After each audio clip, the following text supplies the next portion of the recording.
যে স্মারকলিপিটা এখন সারা দেশে মানে প্রচার করতেছে, সেই স্মারকলিপির শেষের 3 লাইন আপনারা পড়া দেখেন। ওখানে লেখা আছে 1:4 অনুপাতে সর্বনিম্ন 12 গ্রেডে আমরা 35,000 টাকা চাই, আর 15ই ডিসেম্বর 2025-এর মধ্যে পে স্কেলের গেজেট চাই। 15ই ডিসেম্বর 2025 কি আছে এখন?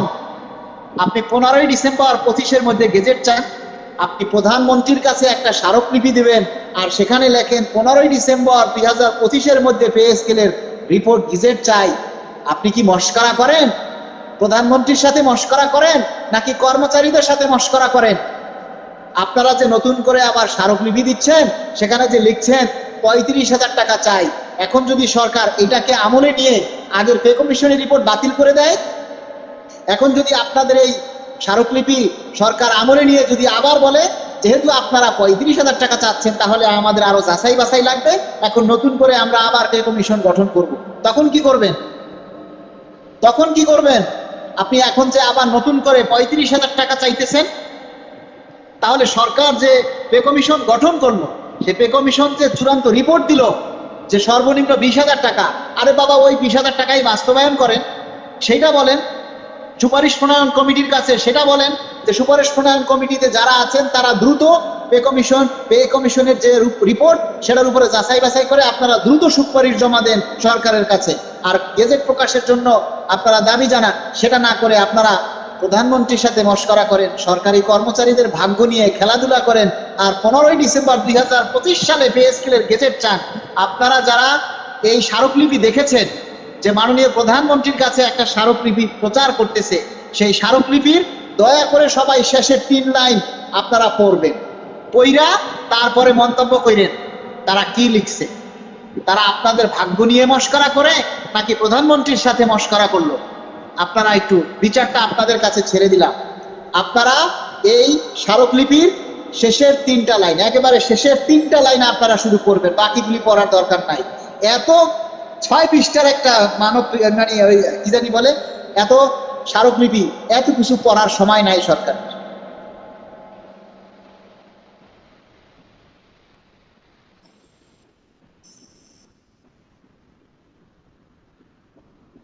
রফিকুল হোসেন বলেছেন 50% পেনশন সমর্পণ করেছি, তাদের কি হবে? যারা 100% পেনশন সমর্পণ করেছে তাদের জন্য রিভিউ এর সময় 15 বছরের পরিবর্তে 10 বছর করা হবে শুনেছি, এ ব্যাপারে কিছু বলেন।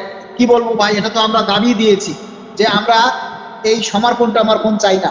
আমাদের কর্মচারীরা যারা অবসরে যাবেন তারা যদি চায় তারা যেন সমস্ত টাকা তারা তুলে নিতে পারে, কিংবা তারা পেনশন রাখবে কি রাখবে না সেটা তাদের ব্যাপার। আপনারা বাধ্যতামূলকভাবে যেন কোনো কর্মচারীর টাকা কেটে না রাখে, এটা আমরা দাবি জানিয়েছি।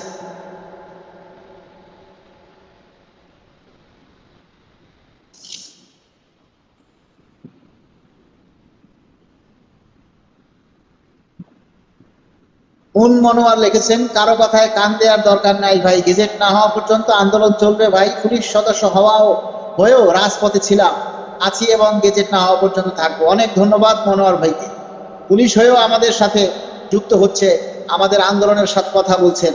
আমরা চাই আমরা সবাই ফেসবুকে আমাদের দাবির কথাগুলি বেশি বেশি প্রচার করি।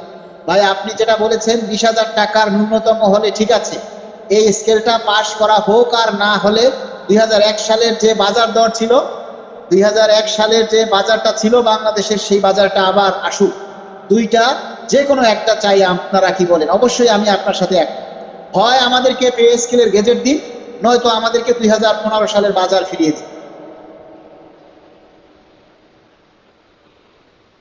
রফিকুল ইসলাম ভাই আপনাদেরকে বলবো, আপনারা সেই স্মারকলিপিটার শেষের 3টা লাইন পইরা দেখেন, তারপর আমাকে প্রশ্ন করেন যে মালেক ভাই আপনি কি বলছেন।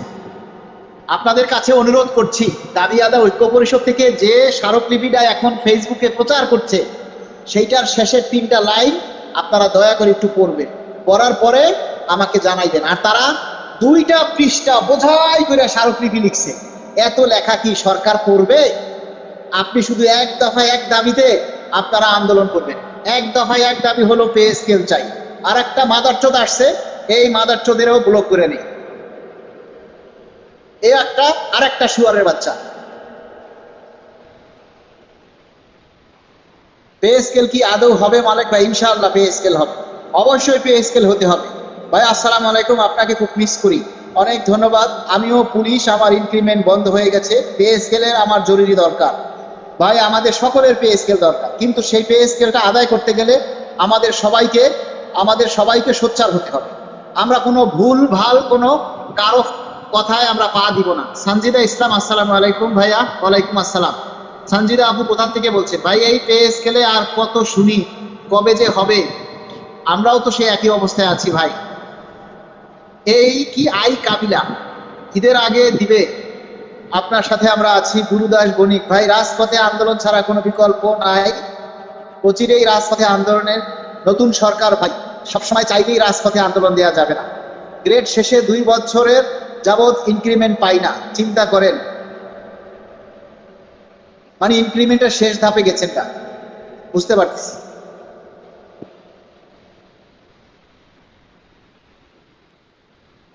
আমরা সবাইকে অনুরোধ করব, সবাই একটু বেশি বেশি করে সোশ্যাল মিডিয়ায় লেখালেখি করে, সবাই একটু ঈদের আগে পে স্কেল চাই এটা নিয়ে আপনারা একটু কথা বলুন। আপনারা সবাই একটু সোশ্যাল মিডিয়ায় অ্যাক্টিভ হন, আপনাদের কাছে আমরা দাবি জানাই রে ভাই, সবাই একটু সোশ্যাল মিডিয়ায় অ্যাক্টিভ হন। আই মিস ইউ ভাইয়া, থ্যাংক ইউ। আমরাও সবাইকে মিস করি, সবার সাথে লাইভে কথা বলতে পারলে ভালো হয়। আবু হানিফ দেখছেন, আসসালামু আলাইকুম ভাই, কেমন আছেন? আলহামদুলিল্লাহ। 15,000 টাকা ঋণ করে খাইছি, বোনাস পেলে পরিশোধ করব না নতুন পোশাকে কেনাকাটা করব? কি বলবো ভাই, আপনাদের কথা শুনলে আমার কান্না আসে। রাসেল শেখ ভাই এসেছেন, আলহামদুলিল্লাহ ভাই, চালিয়ে যান, আমি আপনার সঙ্গে সহমত প্রকাশ করছি। রাসেল ভাই যদি সুযোগ হয় লাইভে একটু যুক্ত হন, আপনি ভেঙে পড়েন না, আমরা আপনার সাথে আছি। আব্দুর রাজ্জাক,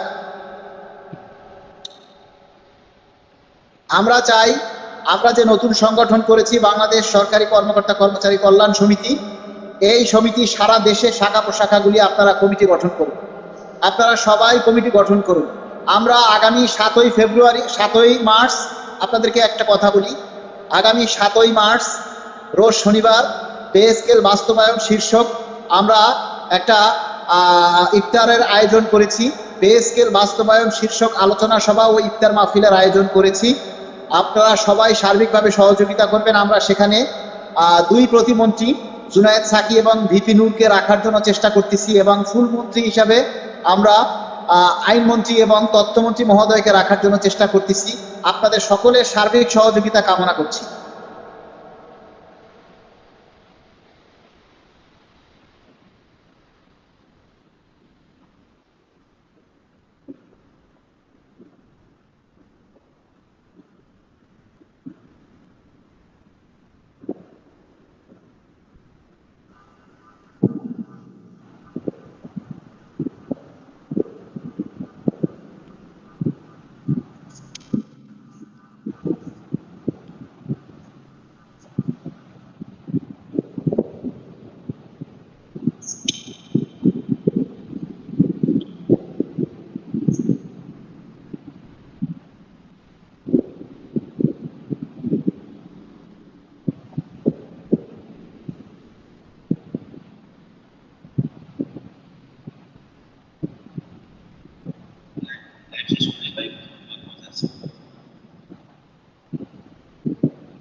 আপনাদের সকলের কাছে আমি শুধু একটা অনুরোধ করব, আপনারা সবাই সোশ্যাল মিডিয়াতে একটু অ্যাক্টিভ থাকেন, যার যার জায়গা থেকে দাবি কথাগুলি তুলে ধরেন।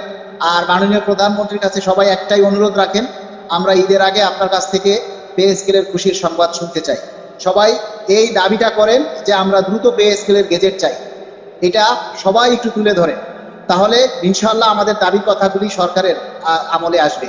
আমরা সবাই যদি সোশ্যাল মিডিয়াতে তুলে ধরি এবং আমরা যদি আমাদের দাবির কথাগুলি প্রচার করি, বেশি বেশি করে প্রচার করি, তাহলে সবাই কিন্তু আমাদের দাবির কথাগুলি কিন্তু সরকারের নজরে আসবে। এমডি রাসেল শেখ বাংলাদেশ সরকারি কর্মকর্তা কর্মচারী কল্যাণ সমিতির একজন সদস্য, তিনি কিন্তু 6 ফেব্রুয়ারি হাতে আঘাত পেয়েছিলেন আমাদের এই কর্মসূচির আন্দোলন করতে এসে। উনি এখন বর্তমানে লাইভে আছেন। আমাদের এরকম অসংখ্য যোদ্ধা আছে যারা এই আন্দোলন করতে গিয়ে তারা আঘাতপ্রাপ্ত হয়েছে। আমরা সবার কাছে কৃতজ্ঞ, সবার কাছে আমরা তাই আহতদের কি তালিকা করবেন কি? আহতদের একটা তালিকা করতে পারলে ভালো হতো, আমরা সবার খোঁজখবর নিতে পারতাম ইনশাআল্লাহ। তো সবাইকে আমি আজকের মতো লাইভটা শেষ করব। রমজানের দিন, এখন তো বেশি সময় আসলে নিতে পারবো না, শারীরিকভাবেও অসুস্থ। সেদিন বাইক থেকে পড়ে গিয়ে হাঁটতে ব্যথা পেয়েছিলাম, হাঁটুতে খুব ব্যথা করছে। আপনারা সবাই আমার জন্য দোয়া করবেন। আর এই রমজান মাসে রোজা থেকে আপনারা সবাই আল্লাহর কাছে দোয়া চাইবেন যে আল্লাহ এই পবিত্র মাহে রমজানের বরকতির উসিলায় আমাদের একটা ভালো সংবাদ দাও, আমাদের পে স্কেল বাস্তবায়ন করার জন্য তৌফিক দান করুন। সবাই ভালো থাকবেন। আসসালামু আলাইকুম।